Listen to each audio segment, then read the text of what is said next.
আসসালামু আলাইকুম। আমি এখন দাঁড়িয়ে আছি সাংহাইয়ের ওয়াংপো নদীর তীরে।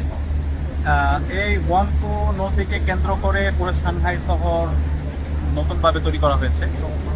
এই ওয়াংপো নদীর সাথে আমরা ঢাকার বুড়িগঙ্গা নদীকে তুলনা করতে পারি।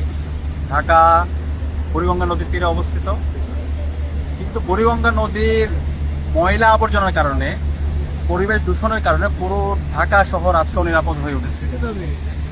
সাংহাই নদীর দিকে যদি আমরা তাকাই, সাংহাইয়ের ওয়াংপো নদীর দিকে যদি আমরা তাকাই, দেখেন নদীটা খুবই পরিষ্কার পরিচ্ছন্ন, স্বচ্ছ পানি, এবং নদীকে কেন্দ্র করে এই পাশে পুরাতন নগরী, এই পাশে নতুন নগরী তৈরি হয়েছে, এবং এই পুরো সাংহাইকে বলা হয় চীনের বাণিজ্যিক রাজধানী।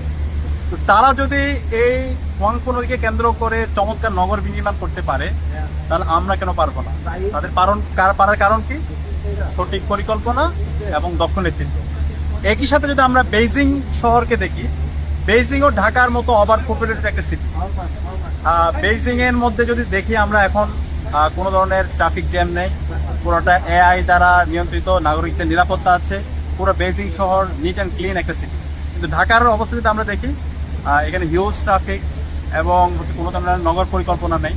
তো এই বেইজিং শহর, তাদের এত ধরনের চ্যালেঞ্জ থাকার পরও তারা সফলতার সাথে সুন্দর একটা নগর বিনির্মাণ করার মূল কারণ হচ্ছে তাদের সঠিক পরিকল্পনা এবং দক্ষ নেতৃত্ব।